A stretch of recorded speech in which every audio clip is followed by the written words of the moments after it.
They tried to quench the fire, drown it all in chains, tried to break our will and wash away our names.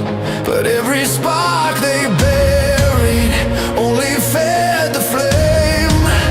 Now the cry of freedom's roaring through the rain. Hear the cry of freedom on the winds of change. Every voice united, breaking every chain. We were born to stand and never bow again. Let the fire of liberty forever reign. Forever reign.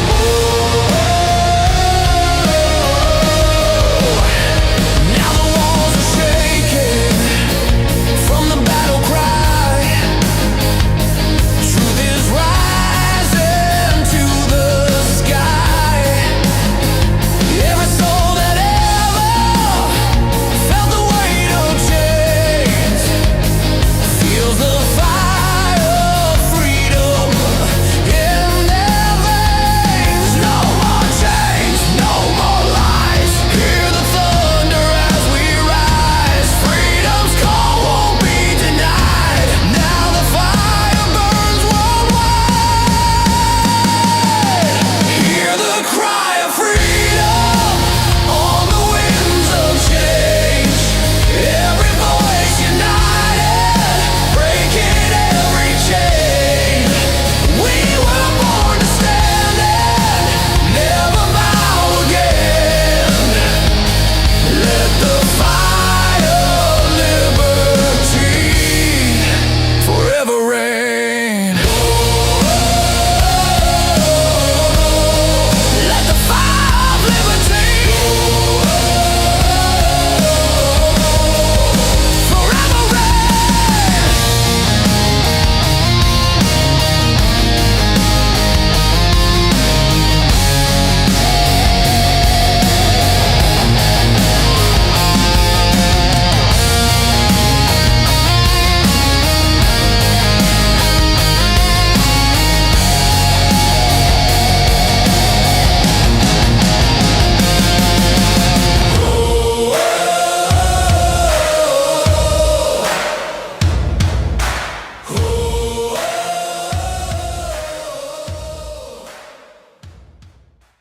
Hello, friends. Do you have a moment so that we may discuss our Lord and Savior Minarchy?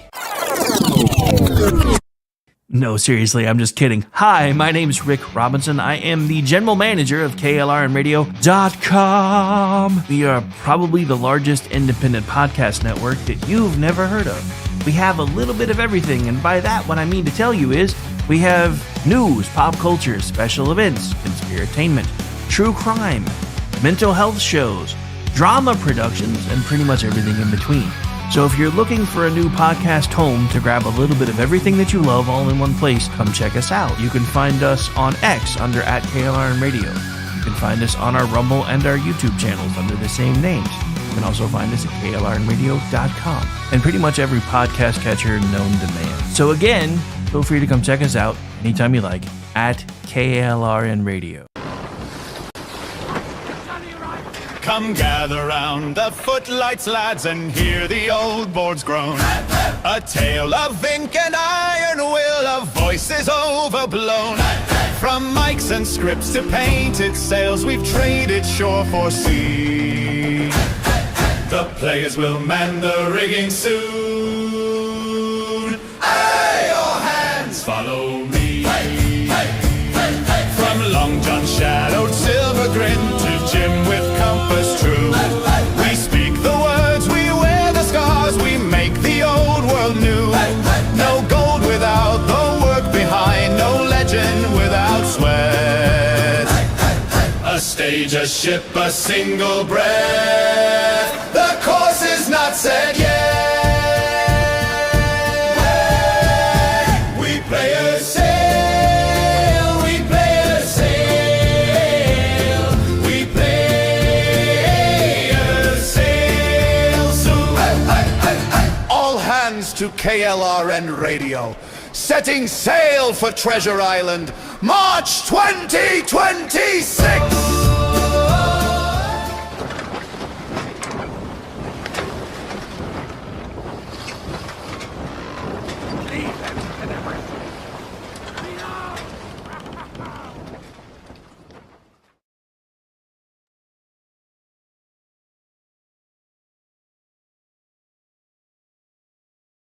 Celebrity designer Jeff Lewis is back with Hollywood House Lift. I'm excited to be working with new clients. I'm not getting rid of that. I hope I never see you both again. An all-new season. Those have to go. That has to go. From oh, wow, It's been an actual nightmare. to oh, wow. This is such an upgrade. With celebrities like Josh Duhamel, Christina Ricci, and Gina Rodriguez. Dazzle me, Jeff. It looks like Chuck E. Cheese. Stream an all-new season of Hollywood House Lift with Jeff Lewis, now streaming on Freevee.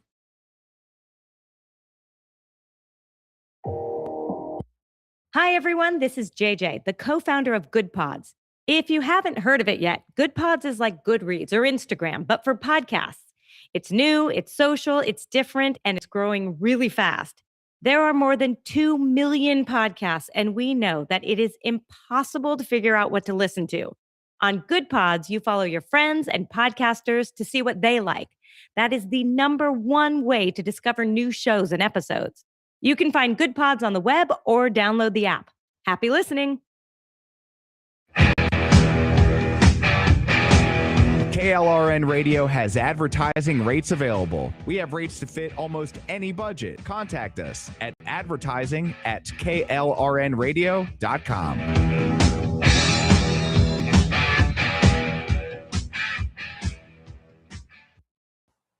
The following program contains coarse language and adult themes. Listener discretion is advised. Come gather round the footlights, lads, and hear the old boards. Oops.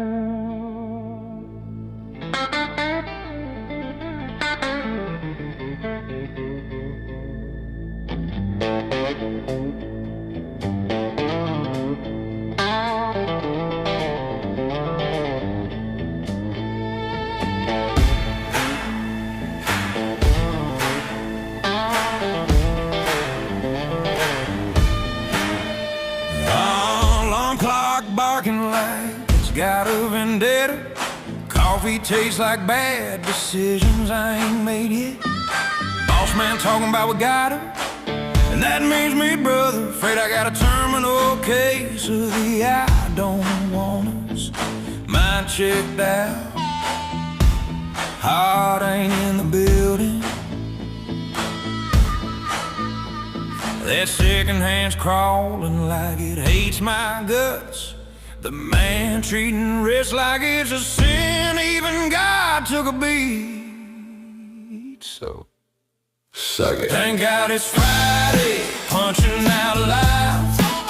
Hands in the air, middle finger to 9 to 5. Bill still waiting, but tonight I don't care. Cold beer sermon and a barstool prayer. Take this job and shove it, I quit. Till Monday, cause tonight I'm free. Yeah, working way, it ain't owning me. So raise them up high, let the whistle blow. Thank God it's Friday, that's all I know.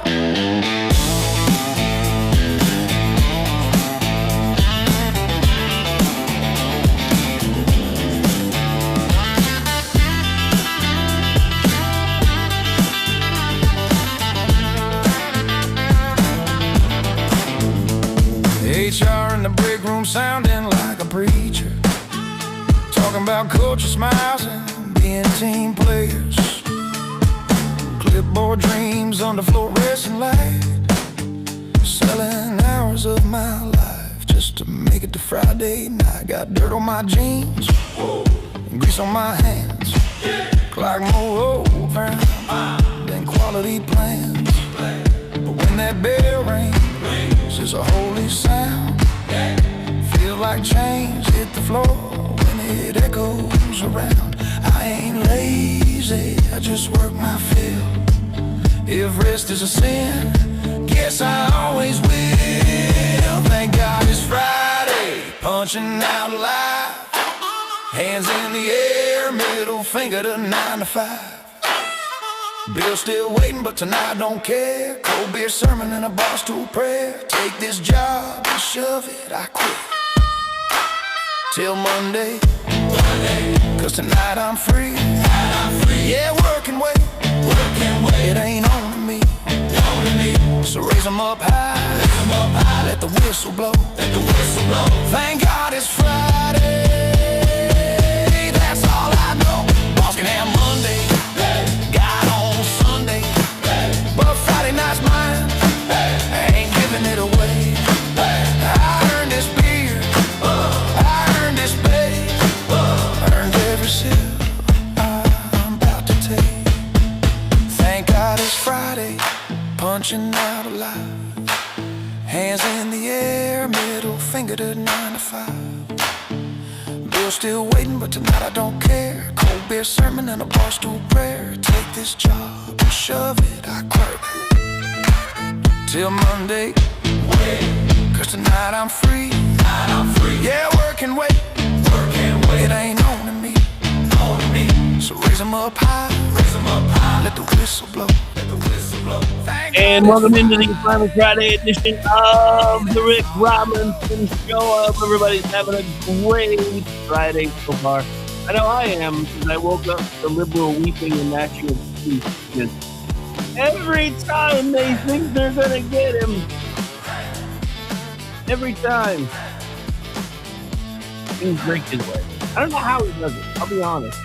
I really don't. I'm not even trying to be cute about it or anything else at this point, because I honestly don't understand how this man manages to do most of what he does.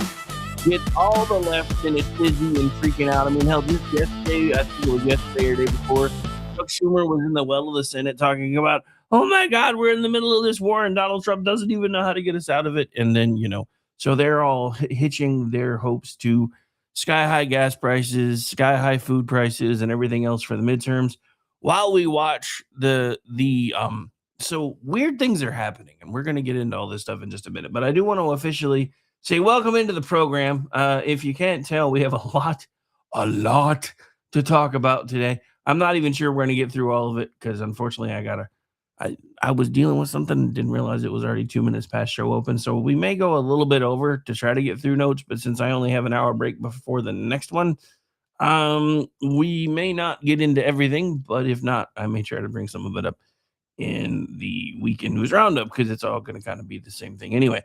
So yeah, in case you haven't figured it out yet, buckle up, kids, because we got a lot to get through today. So we're going to start with a story that ought to have every American paying attention, because when you have a local prosecutor deciding she can haul in a federal immigration agent for doing his job, that's not just another political spat. That's a direct collision between local progressive activism. We're going to get more into that progressive stuff as we go today too, and the authority of the federal government. So then after that, we'll get into Clarence Thomas down at UT Austin, where he laid out in terms so plain even the media can't pretend not to understand them, why progressivism is fundamentally at odds with the principles this country was founded on. Hey, you mean somebody besides me is saying that? It's funny.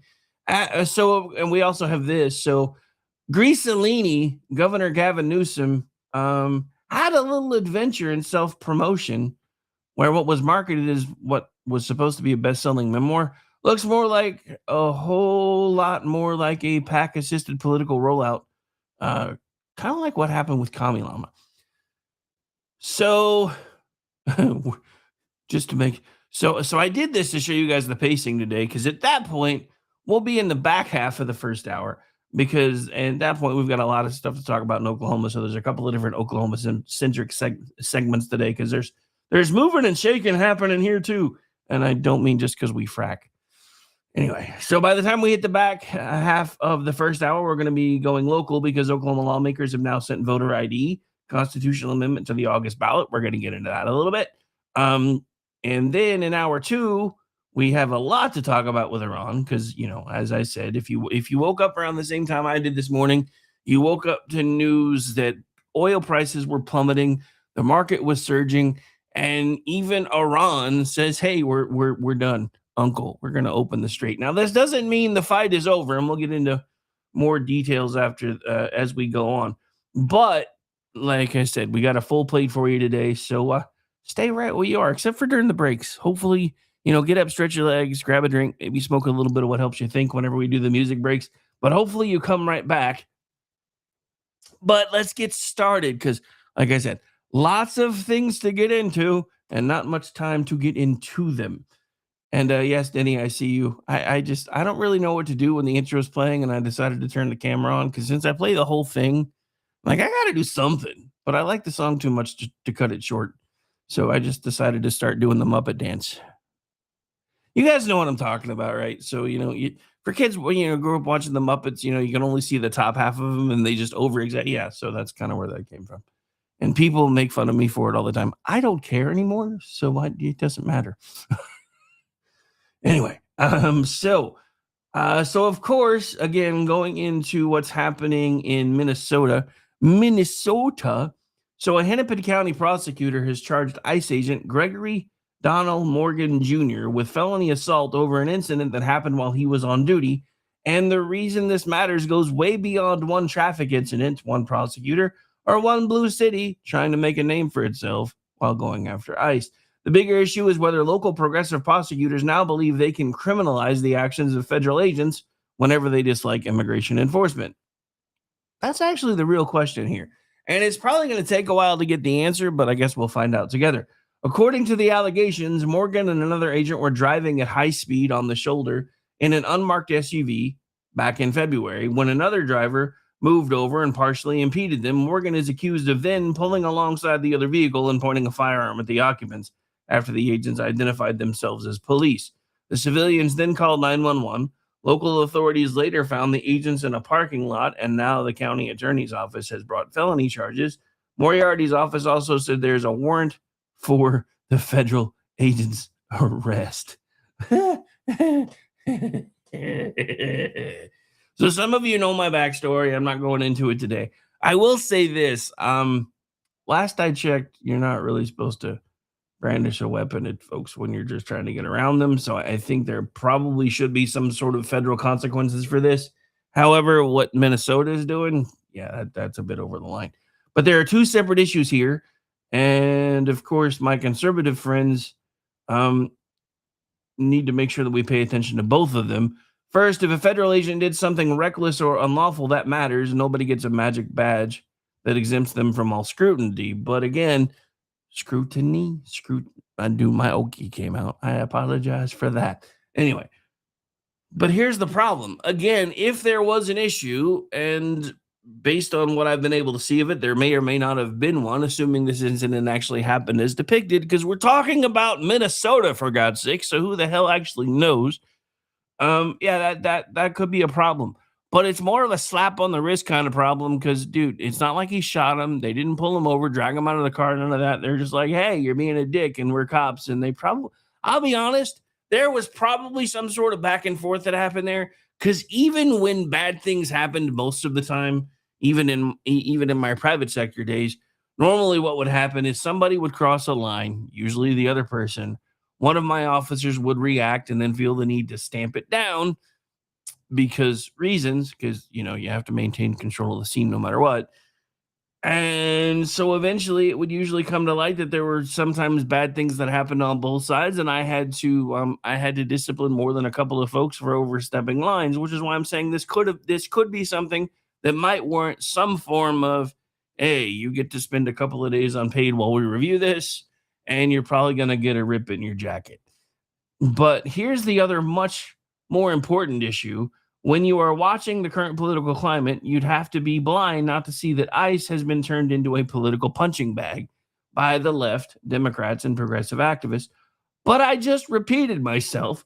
And they've spent months portraying immigration enforcement agents as monsters, villains, stormtroopers, Nazis, whatever word you think will rile up the activist class that week and get them to pour bunches of money in so that they can do their grassroots protesting. So that kind of rhetoric doesn't stay in the air forever. Eventually, it filters into institutions, into prosecutors' offices, into juries, into local law enforcement culture. And that's why this case is bigger than a road rage allegation. It lands in a political context where the parts of the left are not merely critical of immigration enforcement, they are morally opposed to it.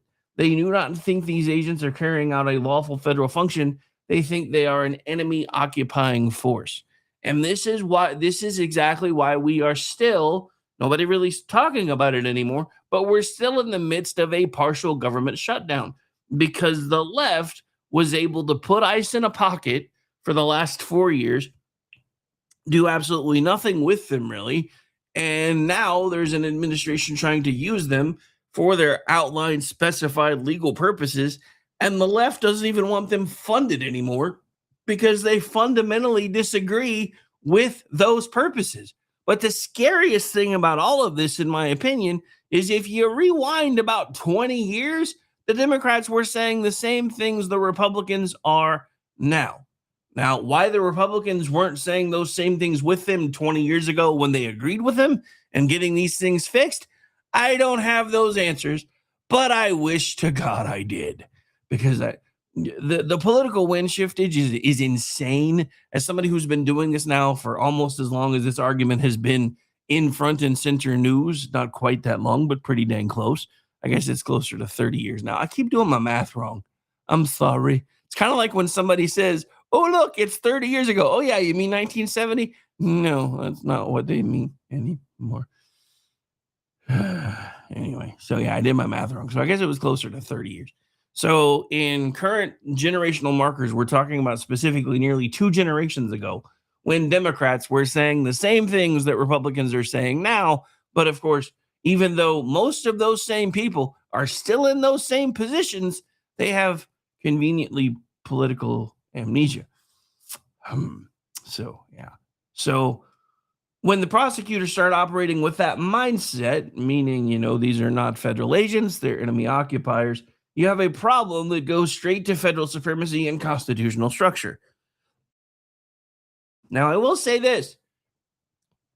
There have been plenty of times that conservatives have looked at some of this stuff the same way. Remember when everybody was freaking out when we found out that under Obama, I think was it Obama or was it Biden? Hell, I don't remember. It may have been as far back as Obama. But remember when everybody was surprised to find out that the IRS actually had a criminal investigations division with thousands of agents with police powers and the ability to serve warrants, and they were armed and everything else? We're like, what the hell is this? Yeah, so it's not like this is exclusive to both sides, but this goes to one side or the other. But this goes back to everybody doesn't trust everybody else. And this is going to be kind of a recurring theme throughout the day because there's lots of things that are coming to light that make you kind of wonder what's going on. So, yeah. But here's the problem. When they go through this mindset, you have a huge problem because this, again, goes to the argument of federal supremacy and constitutional structure. Because this country cannot function if every county attorney in every ideological hot zone, regardless of the flavor of that hot zone, decides that they're going to freelance federal immigration policy through criminal charges. That's not federalism. That's chaos. That, as you guys know, thanks to my friend, the Amish one, otherwise known as Ordnance J. Packard Esquire, I've become what is known as a minarchist. This means it's not quite anarchy, but it's a small enough government that it can't do very much without coming to you with hat in hand. And it also means it's usually small enough that should the need arise, you can drown it in a bathtub and start over. That's where I am today. But yes, there are real legal questions with all of this. The Supremacy Clause exists for a reason. Federal officers carrying out federal duties do not simply become subject to whatever ideological vendetta a local prosecutor wants to indulge. Long-standing doctrines come into play when state or local authorities try to interfere with federal officers acting within the scope of their authority, which is why the case is likely to trigger a broader jurisdictional fight. And it will. I wouldn't be surprised if probably in the next year or so, all of this goes, that's probably going to be, so first of all, what I expect to happen before I go back into the notes that I've put together, is this. I expect there will be a federal push to move this to a federal court jurisdiction. And then, depending on whatever happens there will likely be an expedited petition directly to the Supreme Court because of the overreach here. And make no mistake, there is overreach. So I'm telling you, the timing, the climate, and the prosecutorial postures ought to make people very, very nervous. And again, I don't care what flavor of hot zone we are talking about. But the difference is, because when the shoe was on the other foot and the federal government was not actively trying to enforce federal immigration policies, which is ultimately their decision, and at one point even the court agreed to a point with that take, a lot of the red state border states were getting in trouble for the things that they were doing, like shipping people that were coming across the border into blue states and blue cities, as well as trying to close their own borders. So again, look, I really want us to get back to what the federal government intended. Because remember, it didn't even used to be called the federal government. Our founding fathers called it the general government, and it had 3 main purposes. Now it has 11 billion purposes. But here's the thing, because if you think that power will only ever be used against people you dislike, you really need to crack a history book, assuming you still have access to one.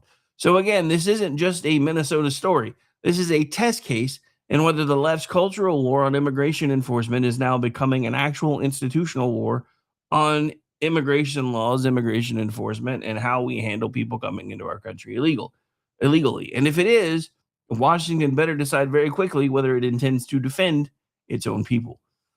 All right. So that's what's happening here. National level in Minnesota. We're going to change tax a little bit. So from one constitutional class to another, let's widen that lens just a little bit. Because while the left is busy trying to criminalize enforcement and hollow out borders, Justice Clarence Thomas was down in Texas talking about the philosophical roots of all of this mess. And this is why Clarence Thomas drives the media nuts, because when he speaks plainly about first principles, you can suddenly see that half the political fights in the country are not over policy details at all. They're over where your rights actually come from. So Justice Clarence Thomas spoke this week at the University of Texas at Austin in connection with the upcoming 250th anniversary of the 250th birthday, let's fix that, of the United States. And one of the most striking portions of that appearance was his warning that progressivism is fundamentally at odds with the principles of the Declaration of Independence. We actually have a clip that is going to be discussing that point for me. So let's get that queued up real quick, and then we'll continue the discussion after the clip. So hang on. At the beginning of the 20th century, a new set of first principles of government was introduced into the American mainstream. The proponents of this new set of first principles, most prominent among them, the 28th President of our country, Woodrow Wilson, called it progressivism. Since Wilson's presidency, progressivism has made many inroads into our system of government and our way of life. It has coexisted uneasily with the principles of the Declaration. Because it is opposed to those principles, it is not possible for the two to coexist forever. Progressivism was not native to America. Wilson and the progressives candidly admitted that they took it from Otto von Bismarck's Germany, whose state-centric society they admired. Progressives like Wilson argued that America needed to leave behind the principles of the founding and catch up with the more advanced and sophisticated system of relatively unimpeded state power, nearly perfect perfected. He acknowledged that it was a foreign science, speaking very little of the language of English or American principle, which offers none but what are, to our minds, alien ideas. He thus described America, still stuck with its original system of government, as, quote, slow to see the superiority of the European system. Progressivism was the first mainstream American political movement, with the possible exception of the pro-slavery reactionaries on the eve of the Civil War, to open the principles of the Declaration. Progressives strove to undo the Declaration's commitment to equality and natural rights, both of which they denied were self-evident. To Wilson, the unalienable rights of the individual were, quote, a lot of nonsense. Wilson redefined liberty not as a natural right attendant antecedent to the government, but as, quote, the right of those who are governed to adjust government to their own needs and interests. In other words, liberty no longer preceded the government as a gift from God, but was to be enjoyed at the grace of the government. The government, as Wilson reconceived it, would be, quote, beneficent and indispensable. Progressives such as John Dewey attacked the framers for believing that their ideas were immutable truth, good for all times and places, when instead they were, according to him, historically conditioned and relevant only in their own time. Now Dewey and the progressives argued those ideas are to be displaced.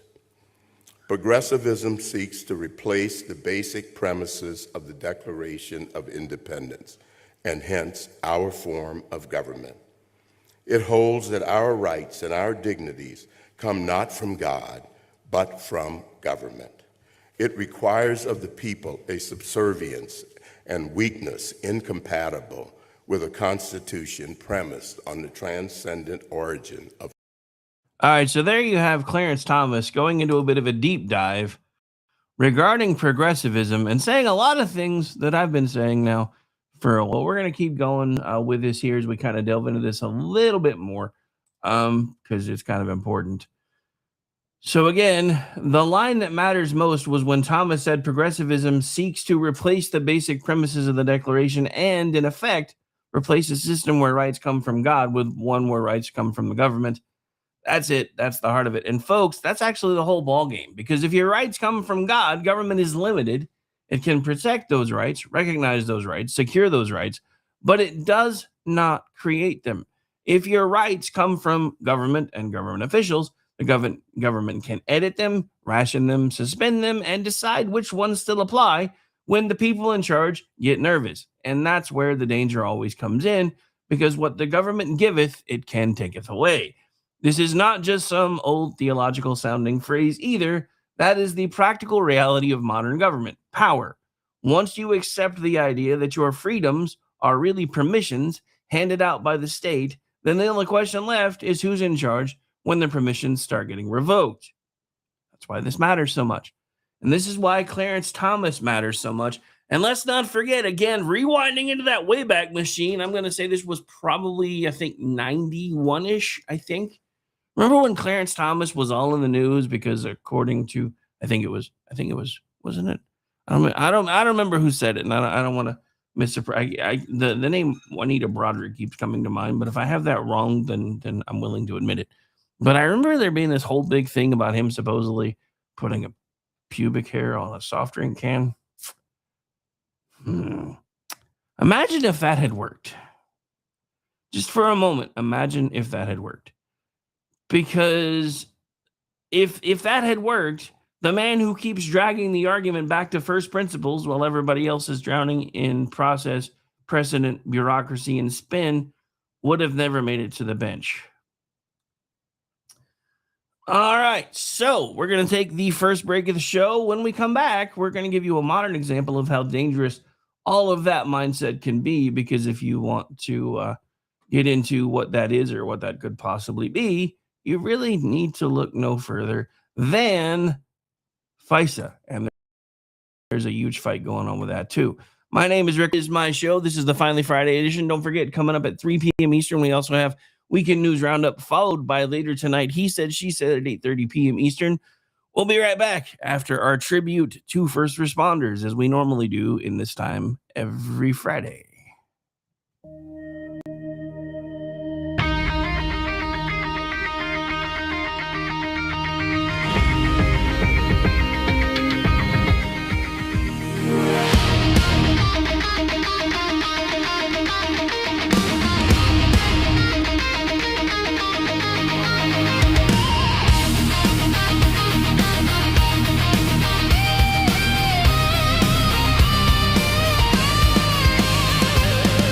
When the call comes in, somebody answers. Day or night, they're already moving. Calm voices, fast hands, doing the work while the rest of the world freezes. From a headset to a truck, from a badge to a door, they don't stop to count the cost. They step in when it matters. It's not about being seen, it's about being there. They're holding the line when the lines go dead, standing their ground when the world goes dark. They're the calm in the chaos, holding the line through the fire, the flood. When everything falls, they don't ask why, they just answer the call.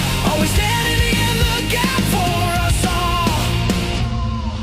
Before the sirens fade, before the scene is clear, someone's already making sense of the moment.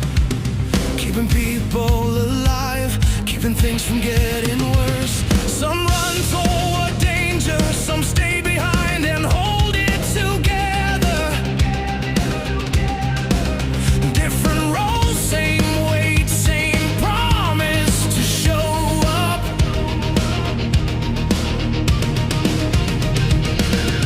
When everything's on the line, they're already there. They're holding the line when the lines go dead, standing their ground when the world goes dark. They're the calm in the chaos, holding the line through the fire, the flood. When everything falls, they don't ask why, they just answer the call. Always standing in the gap for us all. This is service, this is sacrifice, this is how lives are saved.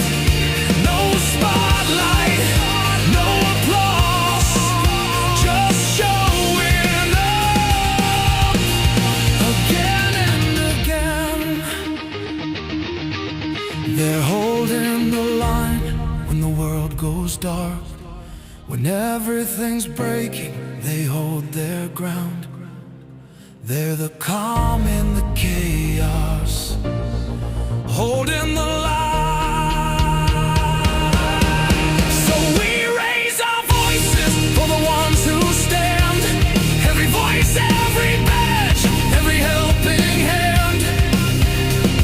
They don't ask why, they just answer the call. Always standing in the gap for us all. Always standing in the gap for us all. For those who run and for those who hold steady, for those who stand in the gap.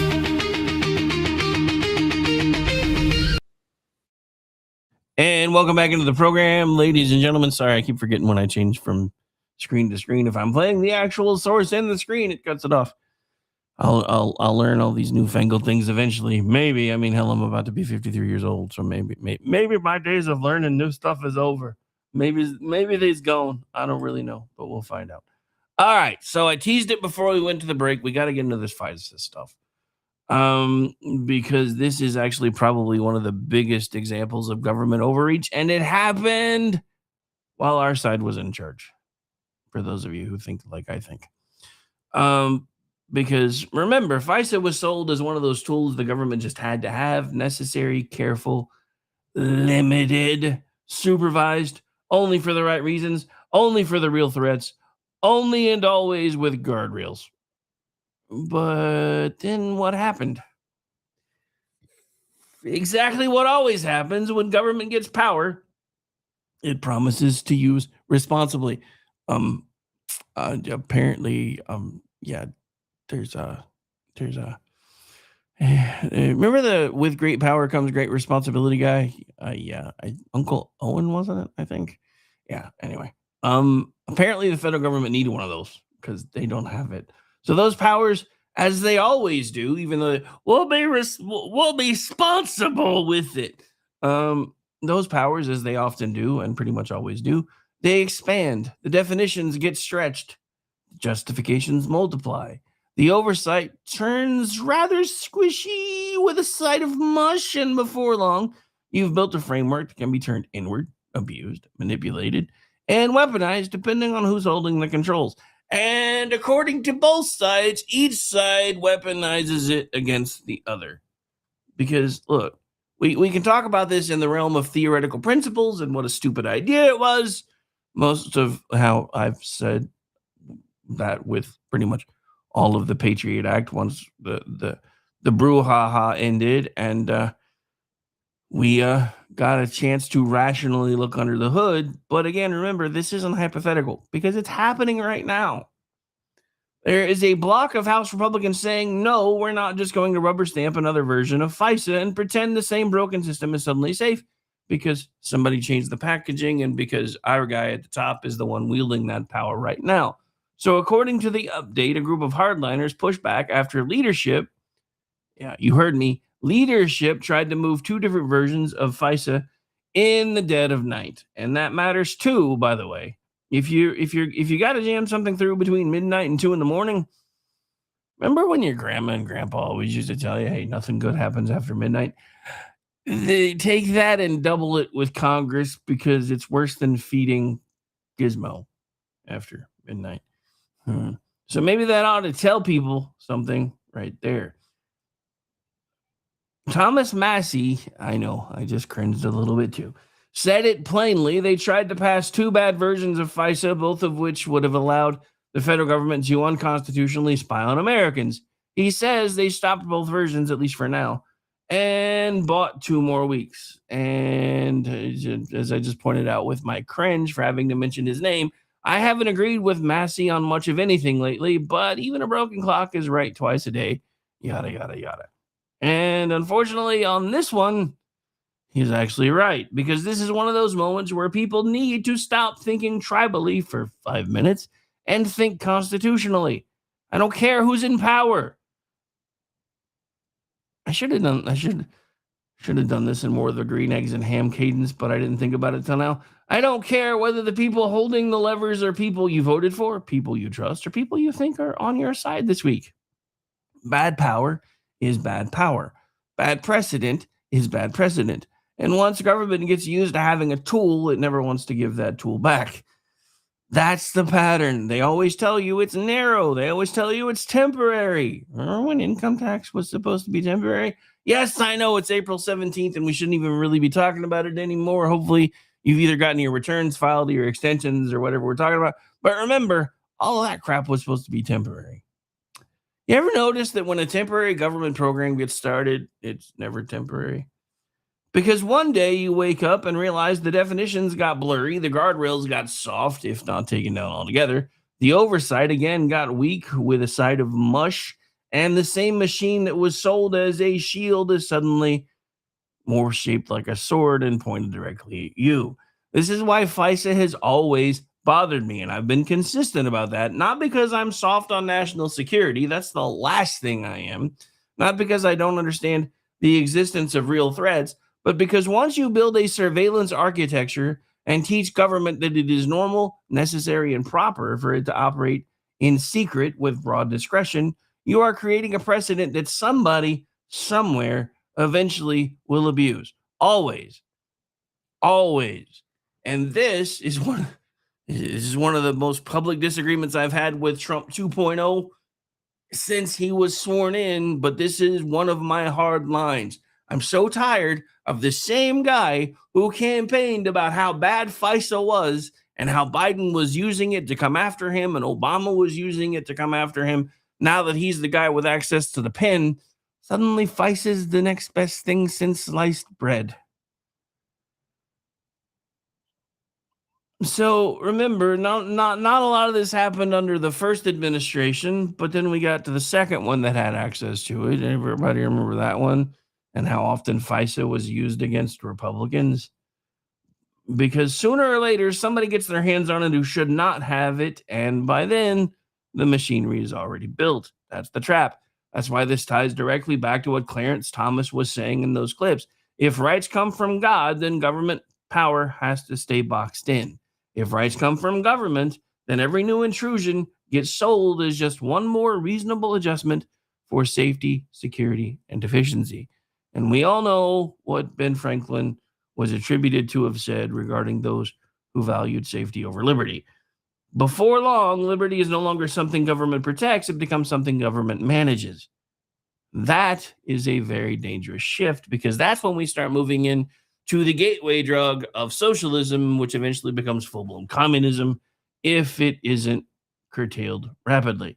So when Massey and those others say, hold on, fix this, don't ram through another surveillance bill in the dead of night, that's not fringe behavior. That is exactly what people who still believe in constitutional limits are supposed to do. That's the lesson. Bad precedent is bad precedent, no matter who wields it. And that's why the fight over progressivism is not just philosophical throat clearing and chest thumping. It has real consequences. Because once you normalize the idea that the government is the source of your rights, then every new power grab becomes easier and easier to justify. Every emergency becomes an excuse. And let's not forget the Democratic mantra. Never let a dire situation go to waste. And I know I'm butchering that, but it's kind of the same thing. So every fear becomes a rationale. Every crisis becomes an opportunity. So we're stealing from the Chinese when it comes to that, I guess. Anyway, and every time the government says, trust us, bro, this power will only be used carefully, your answer ought to be, no thanks, I've actually read history. That's what Thomas was really getting at, and that's why these two things are so important. We have to keep our focus on where our rights come from. If you believe they come from the government, then you should be really happy about a lot of the things that are happening when it comes to FISA and a lot of the other things. If you believe they come from God, then you should be very upset about your government getting a blank check to spy on you with very limited oversight. The deeper danger in progressivism is not just that it wants bigger government, it's that it treats bigger government as morally trustworthy by default. It isn't. Government is not holy. Bureaucrats are not wise by nature. Institutions are not self-purifying. And power does not become safe just because somebody with a title promises to behave. So when Clarence Thomas says progressivism is at war with the principles of the Declaration, what he's really saying is that one vision of America begins with liberty and limits power, while the newest vision of America begins with power and then tells liberty where it can go stick it. And that is a very different country entirely. And that's the trap, folks. What the government giveth, it can taketh away.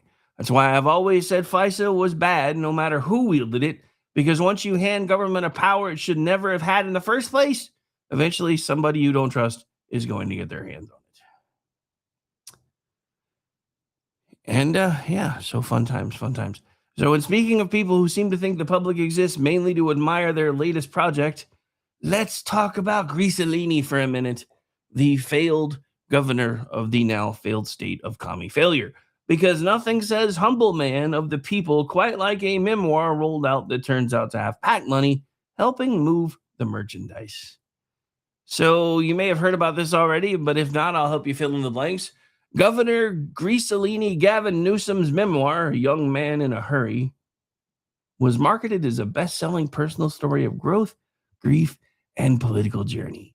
But subsequent reporting showed that a large share of the book's distribution came through a campaign-style PAC donation offer rather than ordinary retail sales. Now, let's be honest, politicians do not write books because the nation is starving for their prose. They write books because they're political tools. A book gives you a tour gives you interviews give you camera time gives you buzz gives you donor enthusiasm and early positioning for whatever national ambition you're nursing in private while pretending not to be. That's the game, and Gavin Newsom is playing the game rather poorly, but he is still playing it. The reason this story matters is not because I'm shocked, because this is my shocked face. I promise it is. And I guess I'm not really shocked, but I mean, a few years ago I might have been. Anyway, so yeah, I'm not shocked because I'm shocked. I'm shocked, I tell you. Really, this is my shocked face, I promise. That a politician used a book launch for political advantage? But of course he did. The reason it matters is because there's a difference between a successful book and an astroturfed impression of a successful book. Don't know what happened there. That is not organic enthusiasm.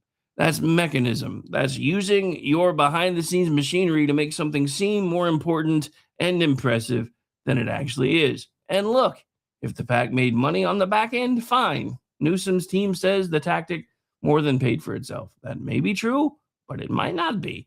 But it still doesn't change the optics either. It doesn't change the basic reality that what was being sold to the public as one thing, when you get a little look under the hood and give it some scrutiny, looks like something else entirely. And to be fair, maybe some people really did buy it because they deeply wanted Gavin Newsom's reflection on life. For those 5 people, I suggest seeking professional help. Yeah. And again, I'm betting that number's a lot smaller than the press release implied. And because Gavin Newsom is one of those guys who always seems to arrive in the room already expecting applause. Remember when Biden, wasn't it Biden who got what? I think it was Biden. It may have been somebody else who was given their big moment and nobody responded. And they're like, please clap. Yeah, that's Gavin Newsom. He comes in expecting them to already get applause. He carries himself like the future of the Democratic Party. He acts like he's auditioning for the next level every time he opens his mouth. So when a story like this comes along, it doesn't just read as political gamesmanship. It reads as what it is, vanity. And voters are getting very, very, very tired of vanity, especially when it's wrapped in a halo of sincerity held up by the horns of progressivism. So, yeah, I think this story matters because it tells you something about how modern politics works. It's branding, narrative management, donor mechanics, media choreography, and ego all dressed up as publishing. That's not a memoir. That's a launch platform. That is a launch platform. All right, so as we get into the final minutes of the hour, I did fail to do a sponsor shout out, so we should probably do that right now. I want to tell you about our friends over at Freedom Chat, freedomchat.com. Go there on the break if you want to, and then come right back. Freedom Chat is akin to Signal and WhatsApp, but it doesn't have all the crazy folks on it, and there are a lot of security-rich features that I do encourage you to check out. And while we're on the subject, let's, again, freedomchat.com. You can go over to their website. You can then get the link to, it tells you how to get to, you can honestly just search for it on your phone if you know how. But for those of you that are in my age demographics, as most of you that listen to the show are, you can go to their website and it'll walk you through how to put it on your phone. There are channels for K-Alarm Radio as well as myself, and we will be adding more probably in the coming months. However, while we're on the subject, let's talk about another friend of ours, and that is a company who is CEO'd by Jeff Dornick, and that's Pickaxe. That is a social media alternative similar to X, but with no algorithm. You are the algorithm. You get to decide who you're going to interact with. You follow the people you want to follow. They follow you back if they want to follow you back. And you see their content instead of what the algorithm thinks is important to you, because there is no algorithm, because you are the algorithm. And you have always been the engine behind social media. And I don't know why the powers that be in the bigger groups are starting to get away from that. All right. So on that note, folks, we are going to take a break.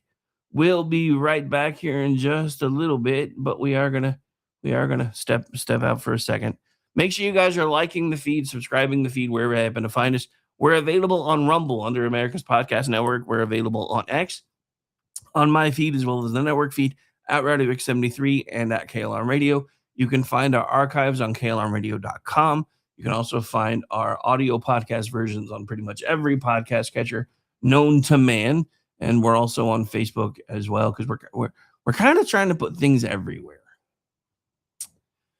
All right. So I told you we were going to get into Oklahoma stuff. We're going to have to do a little bit of shuffling. We'll get into that top of the hour for hour 2. But since we've got a lot of ground to cover still, I think what we're going to do now is do our military tribute as the bottom of the hour break. Top of the hour break, and then come right back. So we'll be right back. Stay tuned. I know. I told you guys there was way too much to talk about today. I told you. I tried to tell you. I really did.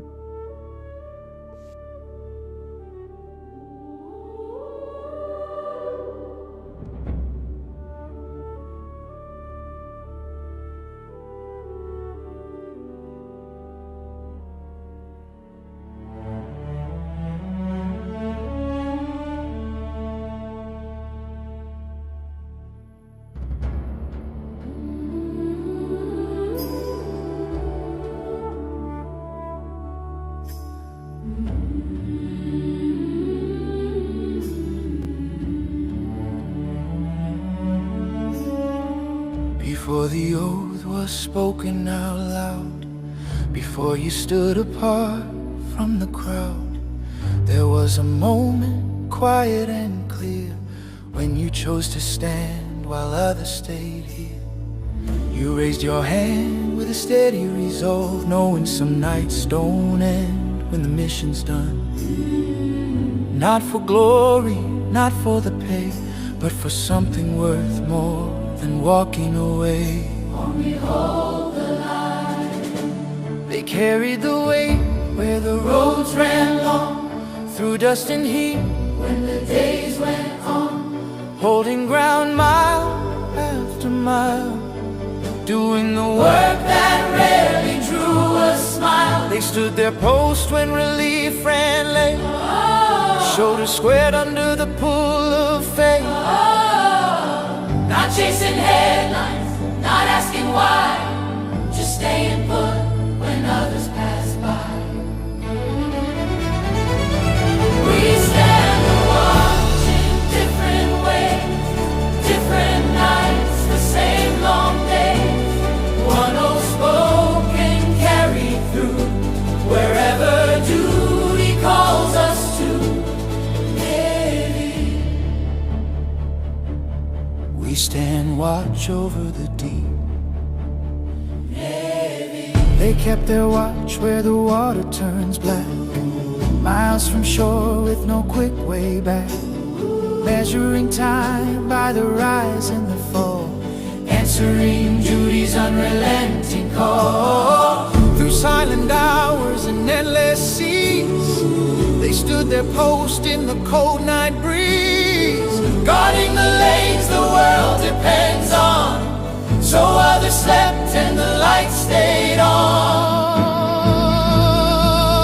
We stand the watch in different ways, different nights, the same long days. One old spoken carried through, wherever duty calls us to. Simplify Marine, we go where we're sent. We go where we're sent. They moved as one when the moment came, side by side through fire and rain. First a step where the ground was thin, not for the odds but for the ones beside them. Trust was earned in the hard way through, every promise carried by the few.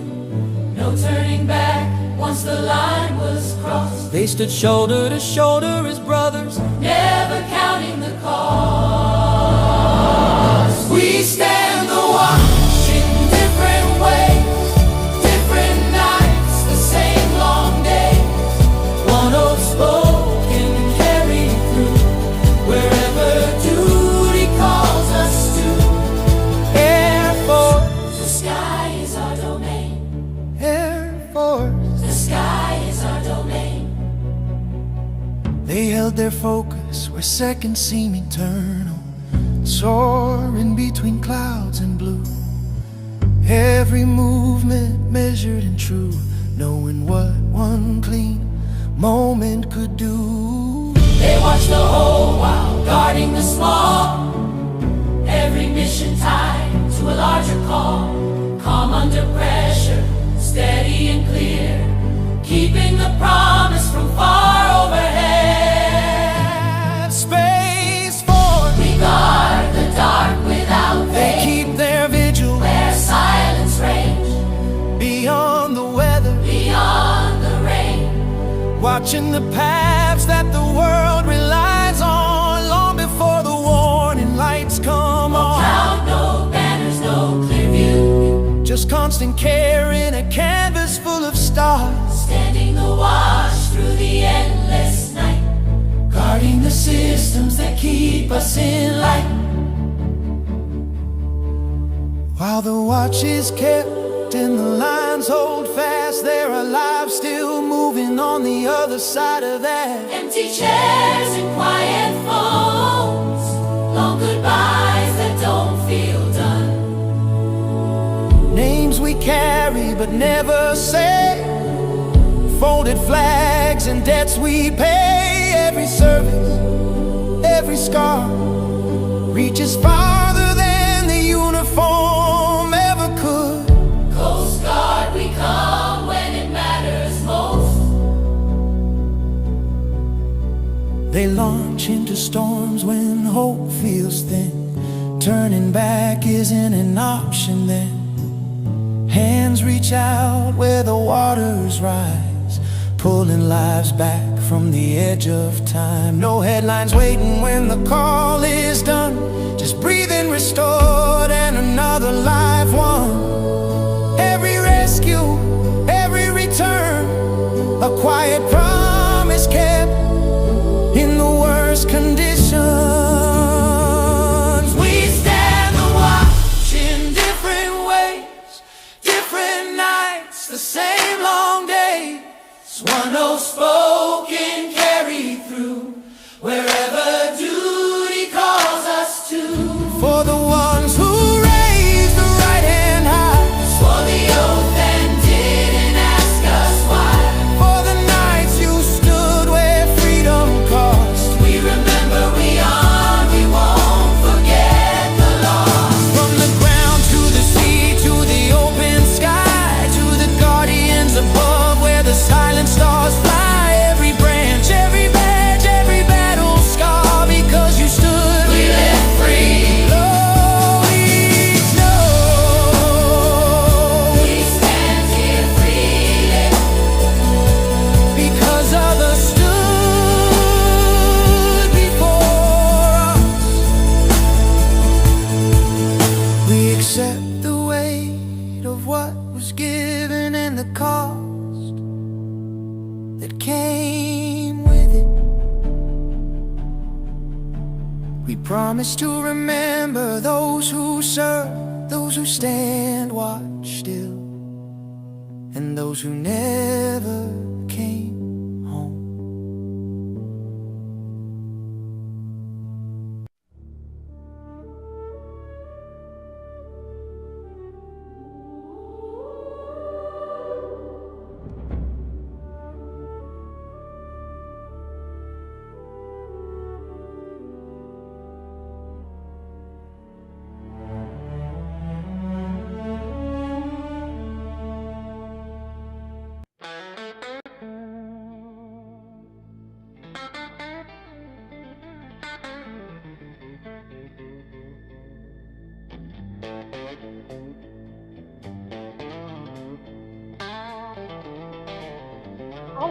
program contains coarse language and adult themes.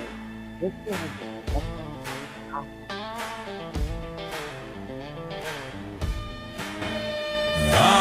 Long clock barking like it's got a vendetta. Coffee tastes like bad decisions I ain't made yet. Boss man talking about we got her, and that means me, brother. Afraid I got a terminal case. All right. Well, as much as I love this song, and I know I usually only play it about once a week, but we got too much material to get through. All right. You didn't think I wasn't going to talk about this, did you? I know I didn't tell. This wasn't even in my teaser, but I just figured it as a surprise. Because we do usually try to have a little bit of fun around here. And, of course, it is Friday. So, and I did a deep dive with Gene and a friend of his on Behind the Enemy Lines the other night about this very thing. And we're going to give you a quick summary just for fun. This is the latest This Week in Democracy clip. And I think it might actually even fall under Buffoon of the Week. But here we go. How's your relationship with Eric? Are you guys still friends? Eric who? Allow me to remind you. Eric's a man of integrity, a man of character, values, and a great leader. So you're dropping out of the race? I am dropping out of the race and supporting Eric Swalwell. Oh, now, there's your first mistake. We have spoken with 4 women who have various kinds of sexual misconduct claims against Congressman Swalwell, ranging from inappropriate messages and pictures to unwanted kissing and touching, and in one case, rape. Well, consider me reminded. Did you suspect this at all? No! I was blown away. Like, blown away. Like, there's no way I would have endorsed him. I am shocked. Shocked! Well, not that shocked. I was going to say, fair to say you're mad. I mean... Mad? Yeah. I was rooting for you. We were all rooting for you. How dare you? I am no longer a Democrat. I'm now a libertarian Republican.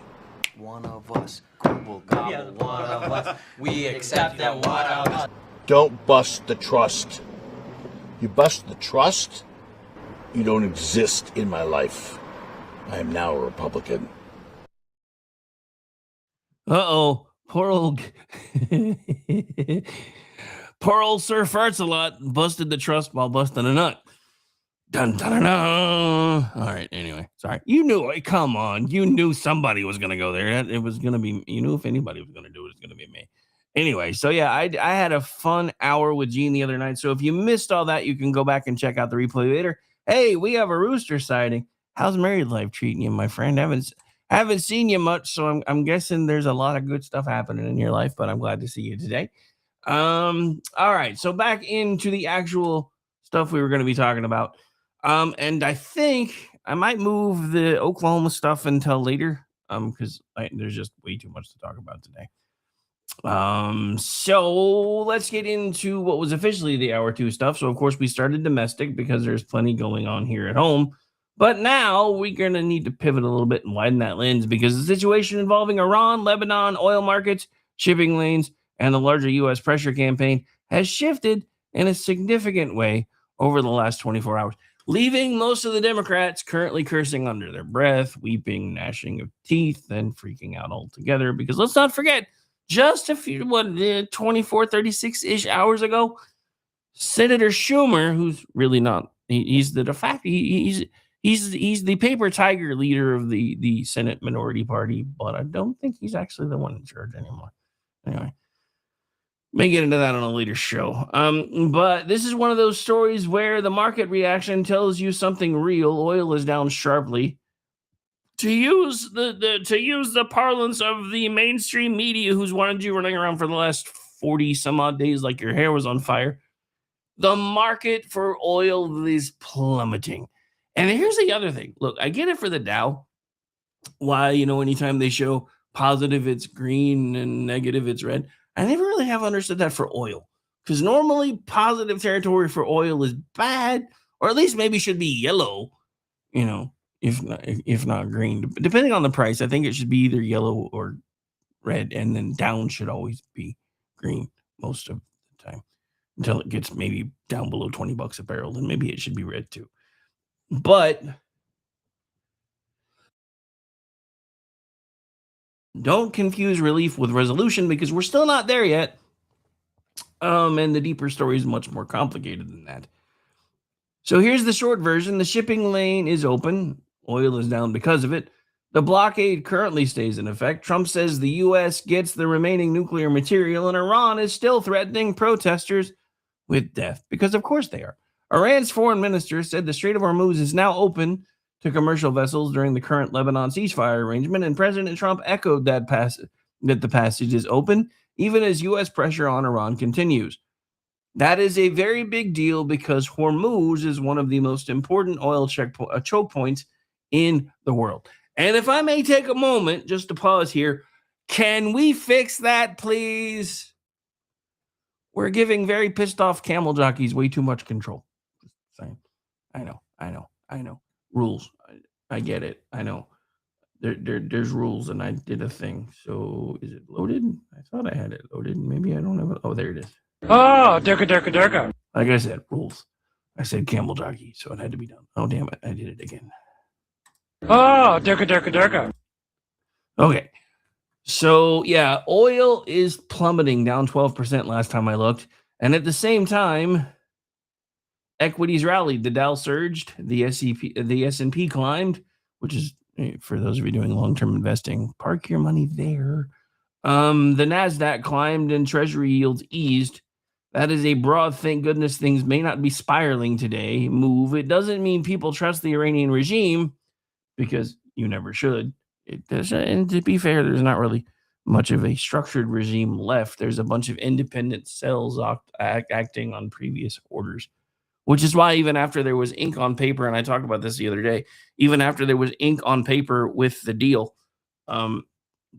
people were still like, why are they still firing? Because the politicians don't actually control the military. And as a matter of fact, there's now a rumor that the guy who's supposedly at the top of the food chain is actually in the IRGC's pocket. But none of these people live very long, so I'm not that concerned. Anyway. So again, this was a broad thank goodness because things aren't going to be so bad after all. So it doesn't mean people trust the Iranian regime. And again, as I said a moment ago, it shouldn't. It means they think a broader regional conflagration is less imminent than it looked just 24 hours ago. But this is where the story gets more interesting, because the Strait of Hormuz being open does not mean pressure on Iran is gone. In fact, Trump says the U.S. blockade on Iranian shipping and ports remains in full effect until a broader transaction or agreement is completed, which is very smart on his end. You have your knee is on their neck. Don't let them up. So that matters because it tells you what the administration seems to be trying to do. The shape of the policy looks like this: restore enough stability to global commerce that oil can flow and markets can calm down, while continuing to squeeze Tehran until it gives up whatever nuclear leverage it still has, if any, because that's been questionable ever since the B-2 strikes a while ago. But I'm going to say this. I just got a text from someone who is a confidential source, so no names will be mentioned, who basically said that he is hearing scuttlebutt that we may actually be starting to push for regime change in Iran. And if we do that, I hope we use Israeli forces and Iranian forces. But I do think, regardless of if it takes us going in to clean up a mess, my stance on this has been the same ever since we started talking about this. This was a mess our nation, along with the British, made back in the 50s. It's time. As much as I don't like Team America World Police, I know I got to kind of do it again. Oh, durka. That's where this comes from. So kind of had to do it again. But as much as I don't like being the world police, this was a mess of our creation, and it started a long time ago and should have been dealt with a long time before now. But it's finally being dealt with, and we need to finish it. Because this brings us to the next piece. Trump said Friday the United States will get all remaining nuclear dust and residual material from Iran's bombed nuclear sites. His phrase, not mine, and that no money will change hands. Now, if that statement ends up matching reality, yeah, and I'm just saying that's kind of a big if. As much as I do love a lot of what Trump is doing, that is still kind of a big if. Just saying, but if it does wind up matching reality, that's enormous. Because then this isn't just a pause in bombing. It isn't just a ceasefire adjacent arrangement. It is not just a shipping lane story. It becomes an actual attempt to physically prevent Iran from retaining usable enriched uranium after the strikes. That is strategic, not symbolic. That would mean the administration is trying to turn military pressure into a durable non-proliferation outcome. Now, again, I'm trying to be very careful here. The confirmed part is that Trump said that the unconfirmed part is exactly how the United States would secure it, verify it, remove it, or compel compliance if Iran starts playing games. Those operational details remain murky at best in most public reporting that I can find. And again, from back channel sources I have, there's some other stuff that may be about to pop off, but I guess we'll see, because if they're actually bringing Iran to the table, that could be huge. But again, let's not forget their entire religious structure allows them to lie to people to protect themselves. So yeah, there's a little thing called taqiyya. Should probably look it up. Taqiyya. I don't know how they pronounce it. I don't really care. But even with that caveat, the direction of travel is clear at this point. Washington is not acting like this is over. Washington is acting like military force created an opening. Maritime pressure created leverage, which Iran thought it had until we blockaded the blockade, which the left made fun of, by the way. And I saw a post just last night about what's next, the blockade of the blockade of the blockade. And then we wake up this morning to the pressure actually working, because in the short time we've been enforcing the blockade, Iran has already lost $1.7 billion. So that's the play, is to choke them to the point where they come to the table. Now, here's the part that should keep anyone from getting too sentimental about diplomacy. While all of this is happening, shipping lanes reopening, markets giving a big sigh of relief, negotiations may be moving again, Iran is still reportedly sentencing anti-regime protesters to death. 4 people tied to anti-regime protests have reportedly received death sentences, including Bida Himadi, who rights groups say would be the first woman executed in connection with the 2026 protest wave. And that's the contrast here. To the outside world, they want to look reasonable enough to cut a deal. Back home, they're still being the thugs that we always knew they were. So when people ask whether Iran is de-escalating, the honest answer is maybe. In one direction, for one purpose, under pressure. Under pressure. Oh, sorry. But morally, politically, structurally, it's still the same regime. So the right takeaway from all this is not, oh, good, maybe the mullahs have turned over a new leaf. Nah. The right takeaway is that sustained pressure may have forced them to back up temporarily, while still leaving them every bit as brutal at home as they were before. And if that's the situation, then good. We just got to keep the pressure on, because let's not forget, something else that we haven't really threaded into this today is there have been more and more leaks about civil uprising against the IRGC security forces. So if that's starting to happen, that's actually good. Because if you're getting lower oil, calmer markets, freer shipping, and nuclear concessions without pretending the regime has become civilized, that's called realism. And realism is a lot better than fantasy. All right, so we're going to move things back home a little bit just for a second, because this actually goes kind of into the same vein of everything we've been talking about today. Because there's a new twist to Virginia red flag laws. And it took Abigail Spamberger, I know, I mispronounced it on purpose, no time to get this pushed through and signed. So she signed updates to the state's gun laws that include changes to the substantial risk order process, commonly called red flag law procedures, along with other gun control measures such as ghost gun restrictions and expanded firearm relinquishment requirements. Here's where I think conservatives need to be very disciplined in how we talk about this. The issue is not whether dangerous people exist. Of course they do.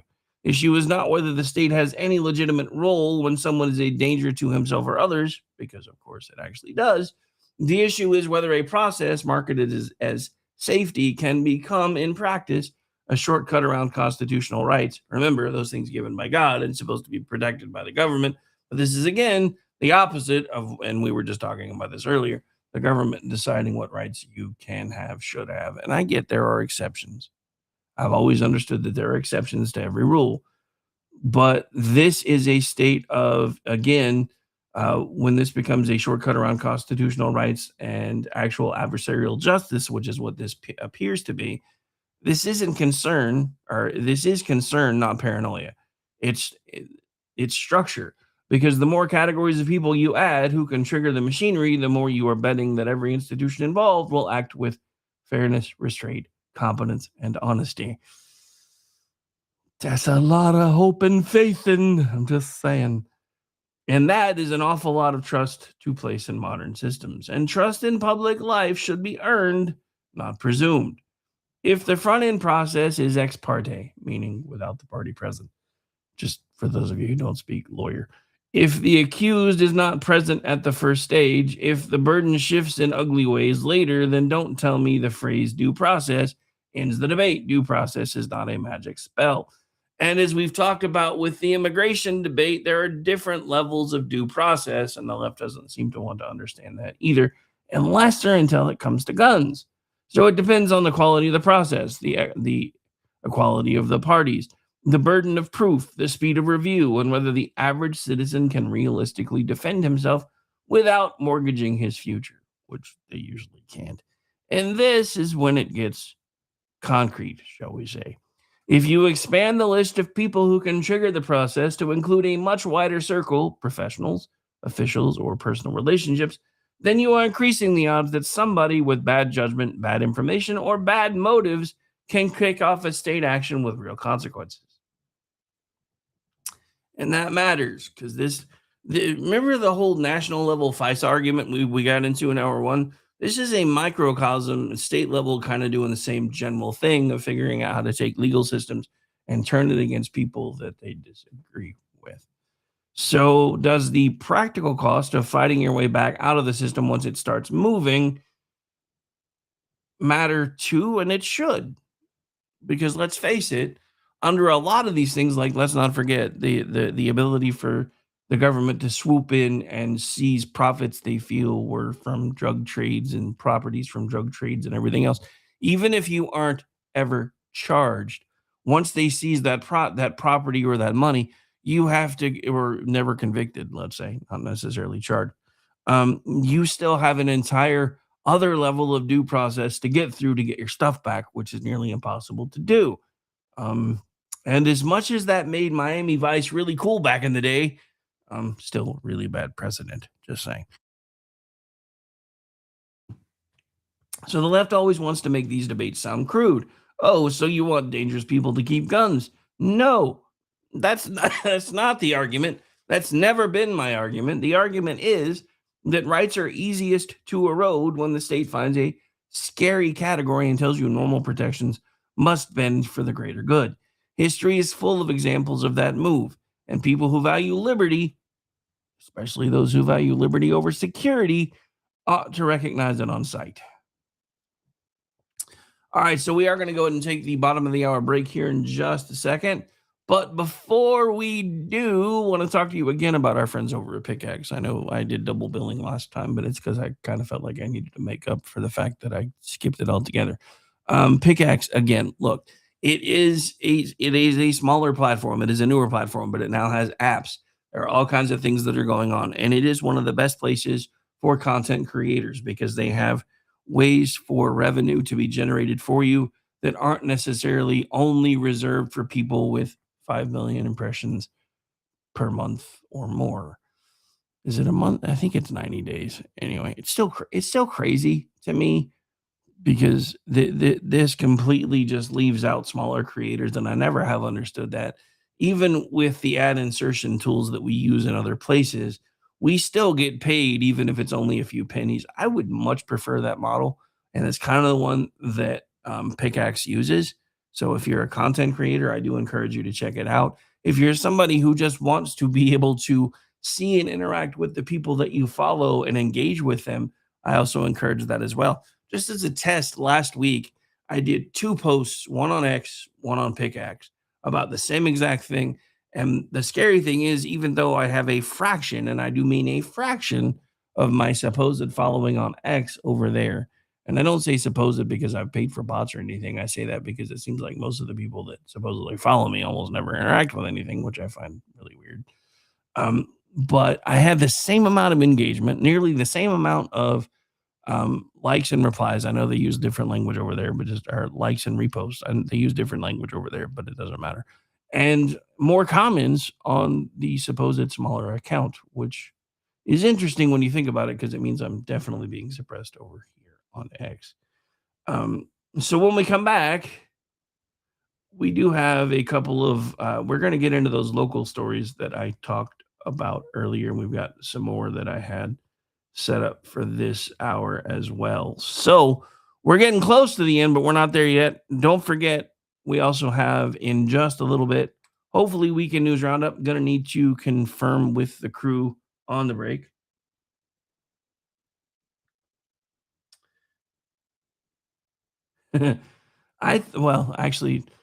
Sorry, responding to the chat before we go to break. Rooster, I thought it sounded more like, a Mexican food than a Mexican drink, but I get where you were going with it. All right, so we're going to take a quick break. We'll be right back. My name's Rick Robinson. It's finally Friday. I want to give a quick shout out to those of you brave enough to hang out in the chat and actually talk. All of our chats are open. You are free to say hi, but if you do decide to act like an idiot, you will be summarily removed. So that's up to you. We'll be right back. Stay tuned.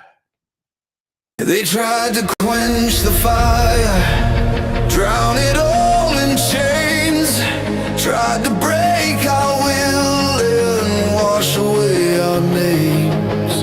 But every spark they buried only fed the flame. Now the cry of freedom's roaring through the rain. Hear the cry of freedom on the winds of change. Every voice united, breaking every chain. We were born to stand and never bow again. Let the fire of liberty forever reign. Forever reign.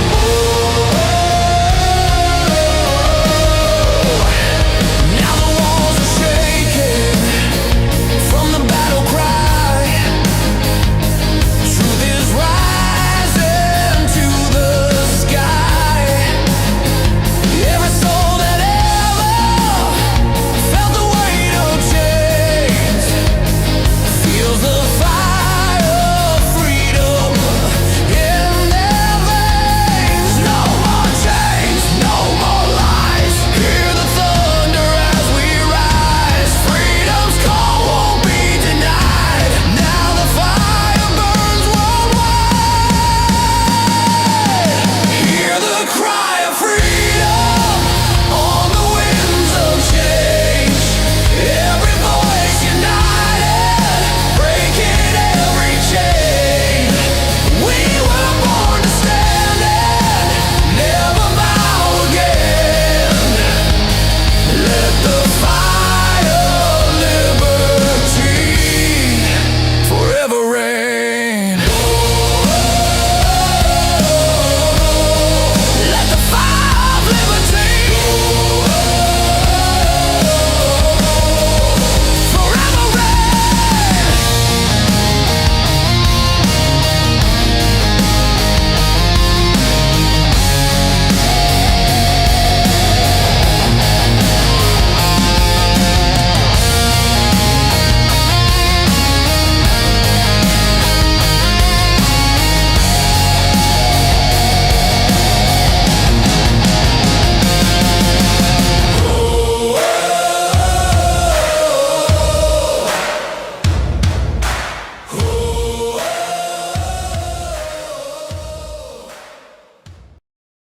Hello, friends. Do you have a moment so that we may discuss our Lord and Savior Minarchy?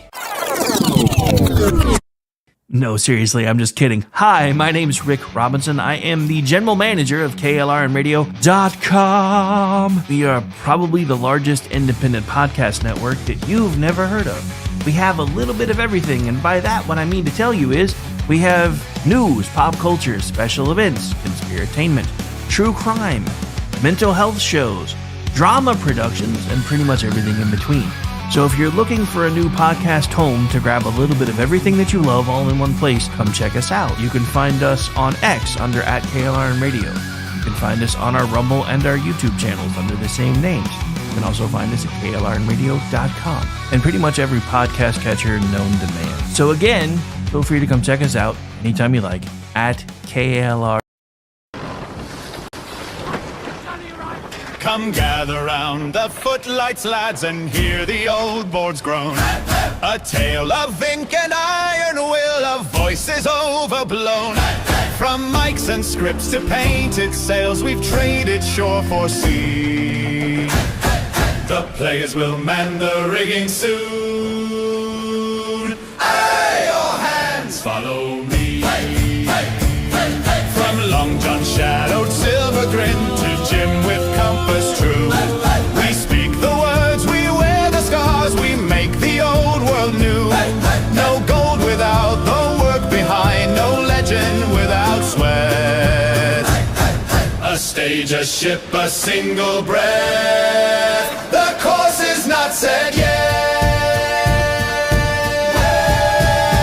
We play a sail, we play a sail, we play a sail.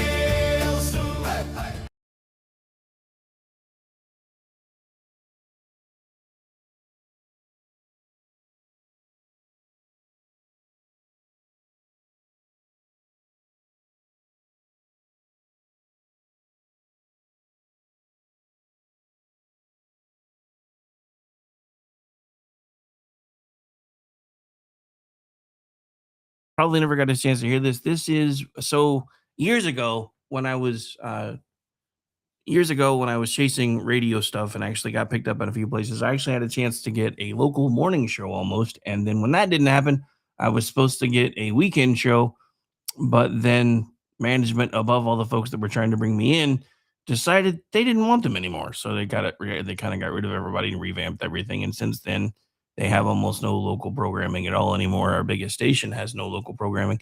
But just because I liked this and I was pretty proud of it, we're going to take a second. I'm going to let you guys hear something that almost was after we get the legal stuff out of the way. The following program contains coarse language and adult themes. Listener discretion is advised. And this is from, 7 years ago? Yeah, so actually almost exactly. This was cut on 4/8 of 19 for a weekend show that I almost got. And then they did an entire shakeup for the stations. I'm kind of glad I never got signed on over there. But anyway, here we go. Just for fun, because it's Friday. Welcome to The Weekender with Rick Robinson on KOKC 95.3 FM and 1520 AM. Oh, a microphone! That guy in a little coat. That guy in a little coat.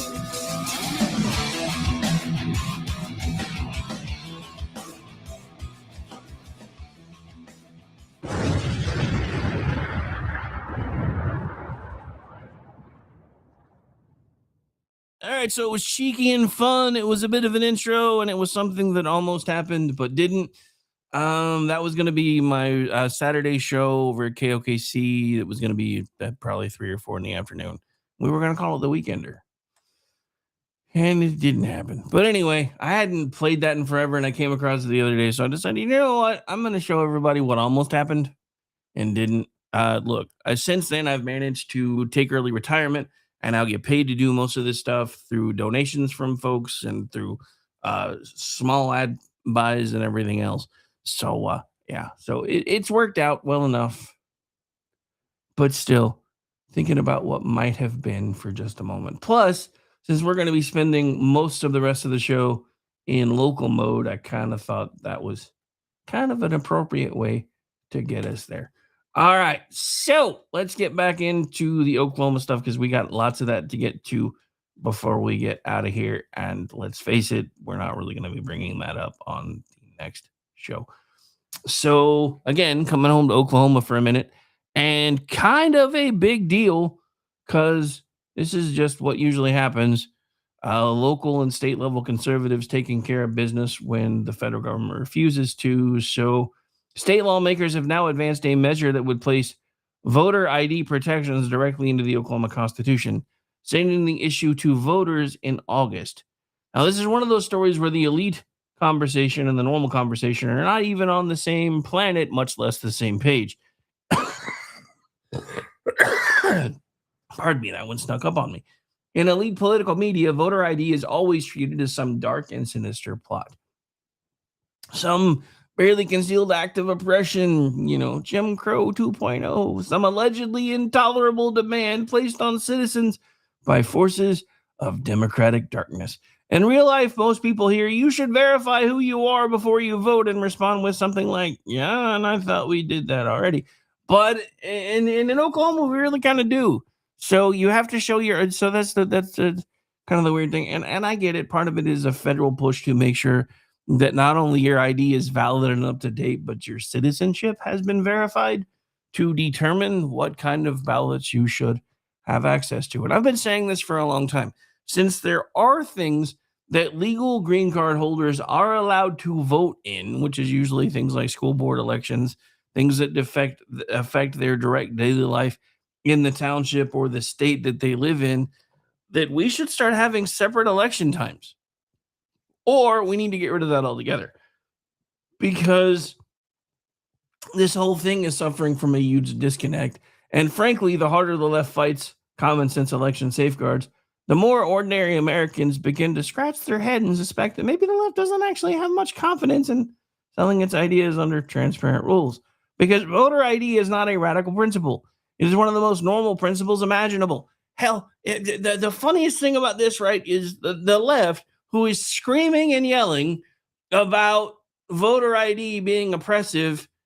You have to show ID to get into the Obama presidential library. Not that I could imagine anybody wanting to go there, but you need ID to do all kinds of things, including that one in modern life. But somehow, for the most serious civic act you can perform in a republic, we're supposed to believe it becomes a moral outrage? Really? That's what you're going with here? And the funny thing is, and keep in mind, this is Virginia, by the way. Sam, who used to have a show here and still will be as part of the play crew, so we still consider her part of the family, and is now the chief editor for Twitchy, one of the town hall properties that I write for occasionally. He's basically proved how easy it was to do all the things that the left says would be impossible. So now Oklahoma is moving this into the Constitution matters because it hardens the policy and makes it more durable. It makes it harder for some future ideological shift in the legislature or the courts to treat election integrity like an optional preference instead of a legitimate public good. And that's the part I think a lot of people are going to respond to. Not just the policy itself, but the instinct behind it.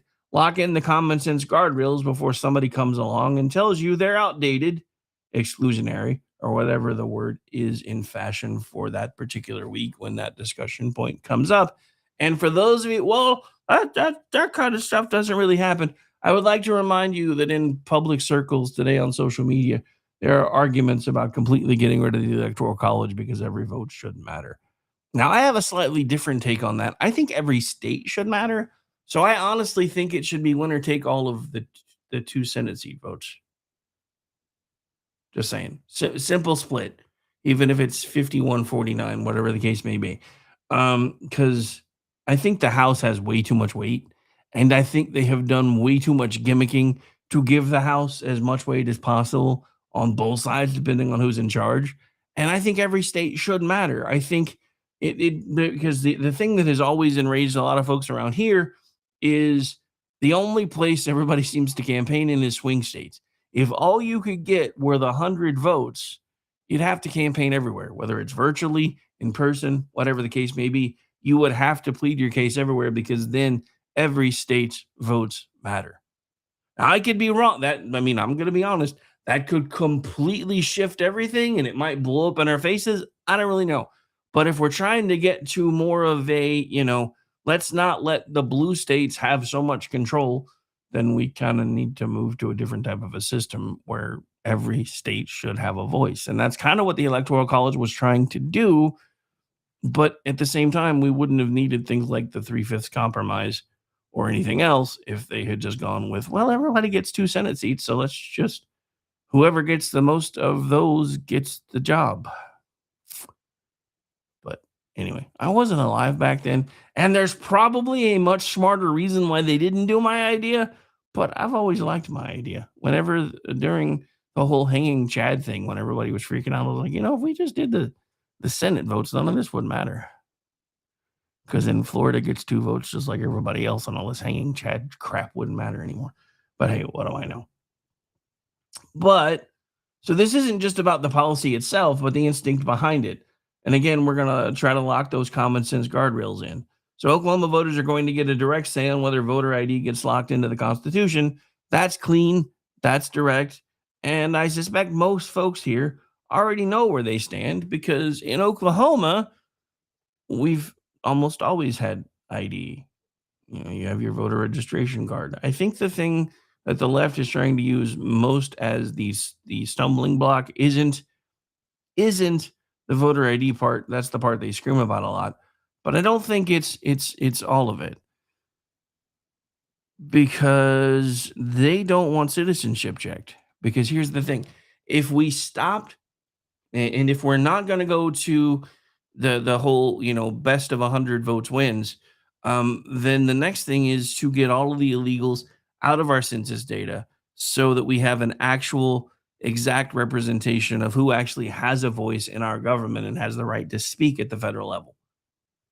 And that is the exact opposite of what the left is making it out to be, because they move this into taxation without representation. They move this into the framework of, well, this is as bad as the 3/5 clause. No, because if these people are here legally, they shouldn't have a voice. Hell, even for local elections, it was originally, before all these sanctuary policy crap started sinking in or sneaking in, it was only ever supposed to be legal green card holders that actually had a voice, even in local elections, because they're here legally. But anyway, so as we keep going here, we're going to go into the other couple of stories that matter here in Oklahoma. Well, they're very different on the surface, but both tell you a lot about where state politics is at home right now. First, lawmakers are advancing legislation that would make Oklahoma's statewide school cell phone ban permanent. And hang on, this deserves something. Let me make sure I'm finding the right one.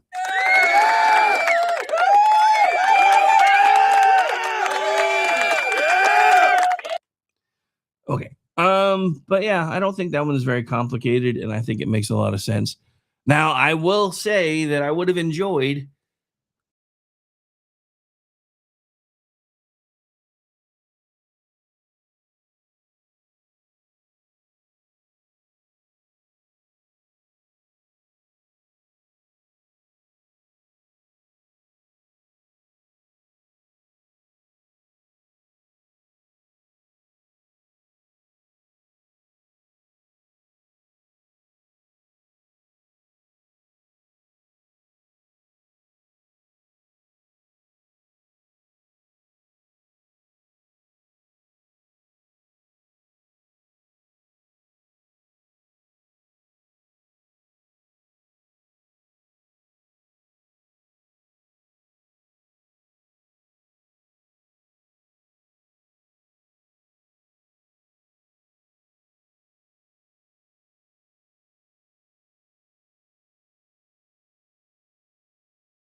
Have I been muted this entire time?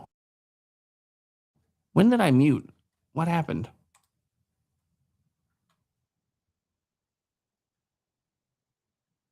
I don't know what happened. For some reason, it was showing I was muted for a second there. I don't. Maybe I'm muted when I coughed and then forgot to unmute. Anyway, so I don't know where I was. So I'm gonna back up for just a second. All right. So again, just a quick recap of the ones that I was trying to talk through, and I don't know when I'm muted. We do have the cell phone ban that is temporary.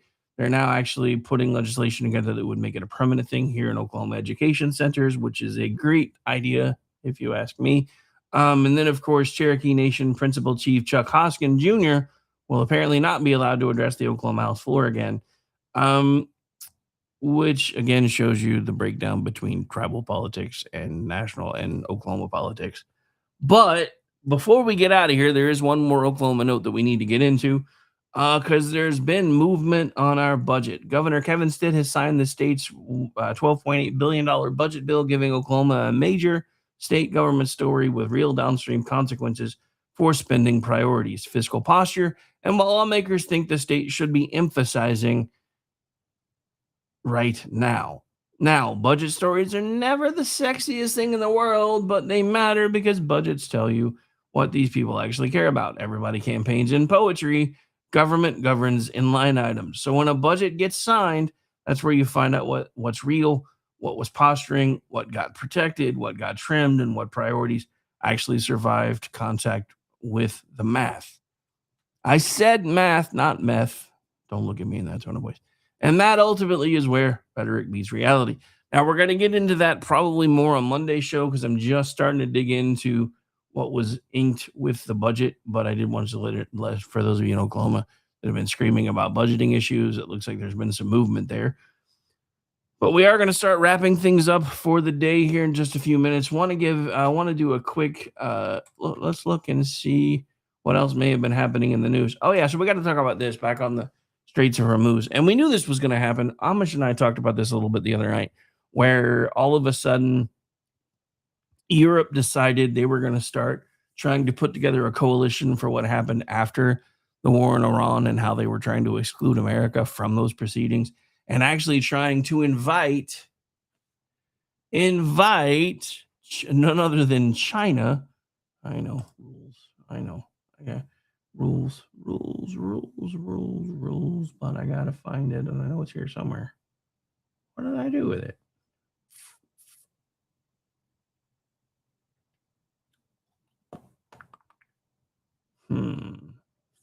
Oh, there we go. China is asshole. All my buttons keep getting moved around when I change things, and I keep forgetting where I've moved them to. I know. For somebody who used to have a really good memory, as I get older, it's getting worse. But I think that's because I'm always reading through crap, and I think the hard drive's starting to get full. Anyway. So yeah, now according to Dimitri Bolt, they now want to help after the straits open. So now that President Trump has done the hard work of reopening the Strait of Hormuz, European allies have decided that now is the time to act and have announced that the United Kingdom, alongside France, will be leading a purely defensive military operation to ensure freedom of navigation. And we do have a clip on that, so hang on, let me get that figured out here.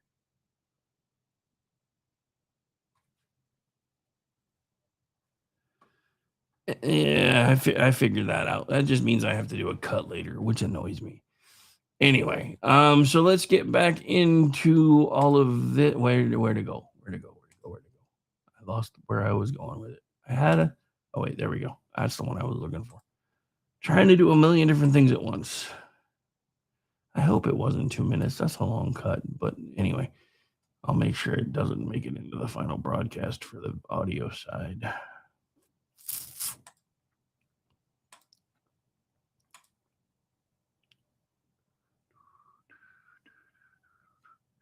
All right, so here is the clip in question, and this is Keir Starmer coming out. Prime Minister Keir Starmer arriving now, Élysée Palace in Paris. He is going to meet the French President, Emmanuel Macron. The agenda item is what they and other world leaders can do to aid in the efforts to reopen the Straits of Hormuz.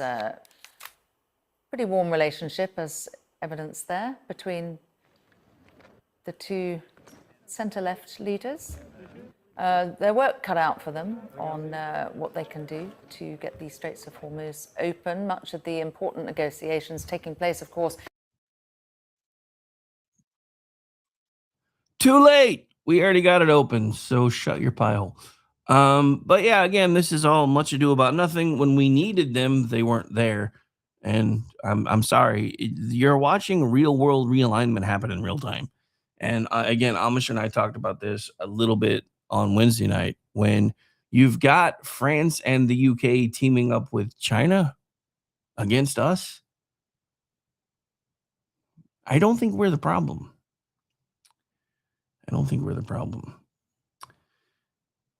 Anyway, so this all comes as President Trump slammed supposed NATO allies Friday morning for their lack of assistance throughout the course of Operation Epic Fury in their subsequent negotiations. Now that the Hormuz Strait situation is over, I received a call from NATO asking if we would need some help. The president wrote on Truth Social. I told them to stay away unless they just want to load up their ships with oil.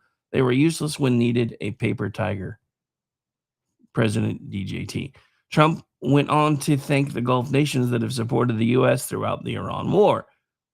And it's interesting because, yeah, he did specifically say, oh, you guys want to come in now that it's over? Yeah, no, never mind. We don't need you. We don't need you. All right, so let's see what else we can get into as we wrap things up because we are just about out of time. So that happened. So let's look at this. This is again from Amy Curtis, and it may be one she brings up later, so I don't want to go too far into it. But I do want to look at this a little bit to see exactly what's going on. So this is from Town Hall, again, penned by Amy Curtis. Utah Supreme Court Justice faces inquiry for relationship with lawyer in congressional redistricting case. So Utah Supreme Court Justice Diane Hagan is facing an investigation by state leaders after it was revealed that she reportedly had a romantic relationship with the lawyer who helped, of course, Democrats redraw the state's congressional map, stealing a seat from Republicans. Utah Governor Spencer Cox, Senate President J. Stewart Adams, and Utah House Speaker Mike Schultz are looking into a complaint that was submitted late last year about Hagan's conduct with the attorney who was arguing the redistricting case before the high court. Quelle surprise. I promise this is my shocked face, but yeah. I'm sure Amy will probably bring this up in more detail in a little bit, assuming that she joins us today. So I'm going to put it out on my X feed for right now and save most of the juicy bits for later. But I did want to take a quick look around everything here and see what other breaking news we had on the way out the door, if any. Oh, liberal heads about to get splody. And I know it's Finnish, and according to Amish, Finland doesn't. According to the Amish one, Finland doesn't exist. Finland isn't real. According to our programming director, not only is Finland real, he wants to bed the former Finnish prime minister. But that's a story for KLR Radio After Dark. Anyway, so according to a Finnish study that was just released, no evidence that gender-affirming care improves mental health, and we've seen that here for a while, but nobody's really wanted to talk about it. All right, and going back to the NATO thing for just a minute, this is from our friends over at Hot Air. This was put out by David Strom. Canada has provided an object lesson in what NATO without us or the U.S. looks like. So now how's that NATO preparing for U.S. exit strategy going exactly? Fine, as long as you believe that military power is no longer useful in the 21st century. And if you are a Euro weenie or aspire to be, you likely believe that all you need is soft, or shall we say limp, power to get by. Deploy your soldiers in peacekeeping operations in places like Lebanon, where all you do is watch as Hezbollah lobs rockets at Israel and whine when Israel comes to do your job for you, which has been happening in real time, by the way. Canada, like other NATO allies, is rushing to prepare for a U.S. withdrawal from NATO. And why shouldn't they? They have been stabbing us in the back and in the front and in the sides, and they should expect Trump to treat them with the contempt that they have now earned. And just to give you context, here is Secretary of State, man of many hats, and occasionally a blonde wig when they were afraid he was going to have to be the new Attorney General. I said what I said. And I've been a big supporter of NATO. And one of the reasons why I've been a supporter of NATO is because I believe that these basing rights give us leverage and give us flexibility and operational capability all over the world. But if NATO is just about us defending Europe if they're attacked, but them denying us basing rights when we need them, that's not a very good arrangement. That's a hard one to stay engaged in and say this is good for the United States. So all of that's going to have to be re-examined. All of it's going to have to be re-examined. Okay, so I'm going to say this, and I'm going to say this full-throated and with all of my chest on the way out the door. We have now proven we don't need local basing anymore. We have technology and pilots now that are able to do 36 and 48-hour relay missions from here and go do everything that they need to do. So my opinion, if NATO is going to keep being NATO, is we scale back.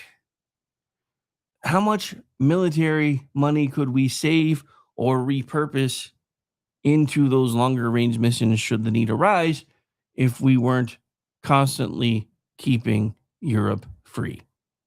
Because look, let's face it, Europe's pretty much gone. And that's my final thought for the day. If you don't believe me, all you really need to do is look. They have officially been taken over by Islam. They are becoming caliphate, whether they want to be or not. And that is affecting all of their posture. So we have a decision to make.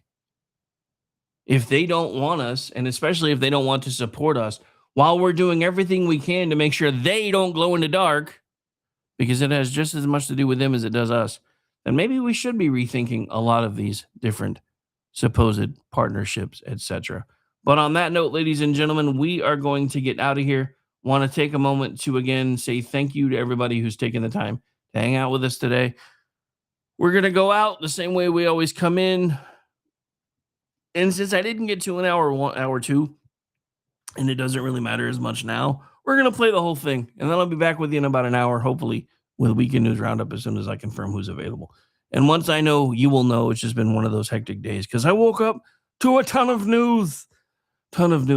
It's Friday, though. You made it. For those of you working for the weekend, you are officially there. And the funny thing is, when I had a Monday 9 to 5 kind of thing going on, I got to the point where I enjoyed Friday more than my weekend. Maybe that does make me a touch insane. Because by Saturday, I was already like, oh, dude, it's Saturday's almost over and Sunday, and then Monday's coming. Remember the whole winter meme? Winter's coming. Yeah, that's how I felt every Saturday.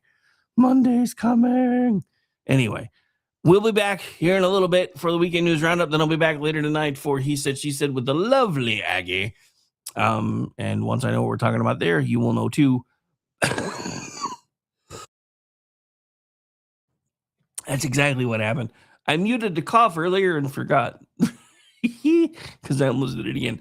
Bye, everybody. Whoops, that's not the right one. I think I caught it in time.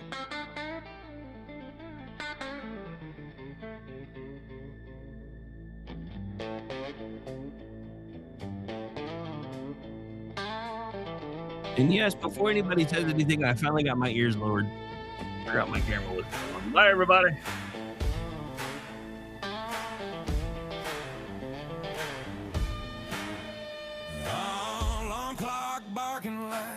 Got a vendetta.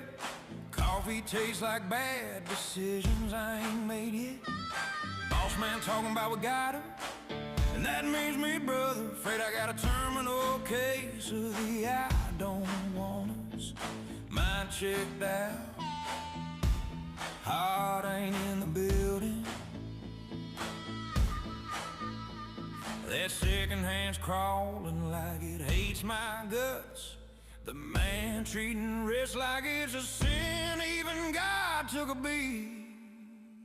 So, suck it. Thank God it's Friday. Punching out loud. Hands in the air. Middle finger to 9 to 5. Bill's still waiting, but tonight I don't care. Cold beer sermon and the bar stool prayer. Take this job and shove it. I quit. 'Cause tonight I'm free. Yeah, working way. It ain't owning me. So raise 'em up high. Let the whistle blow. Thank God it's Friday. That's all I know.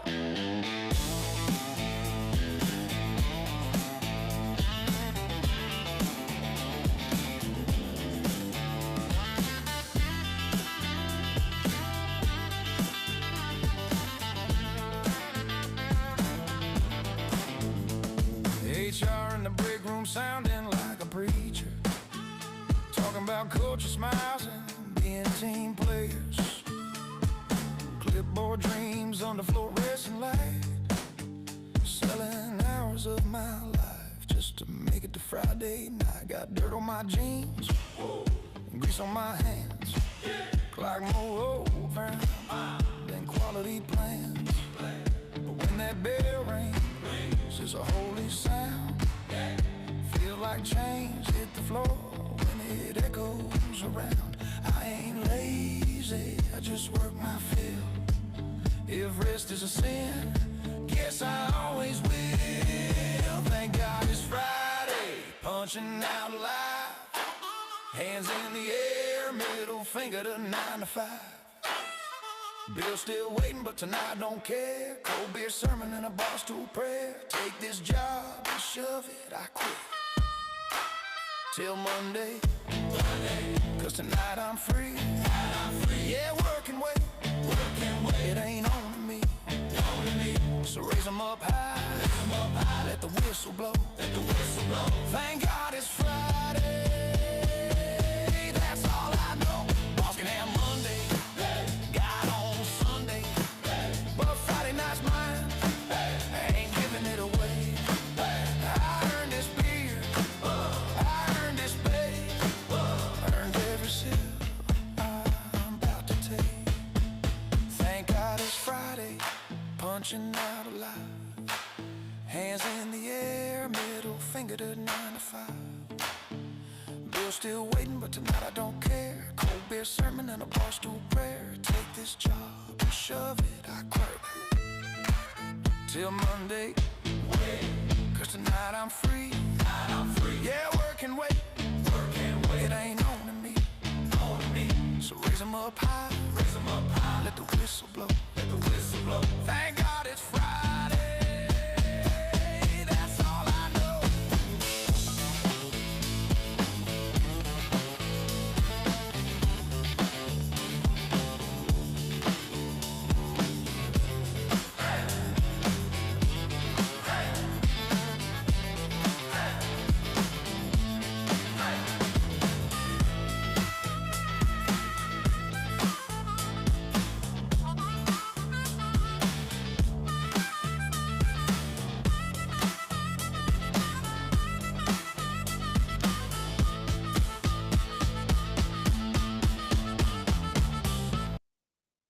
Say goodnight, Gracie.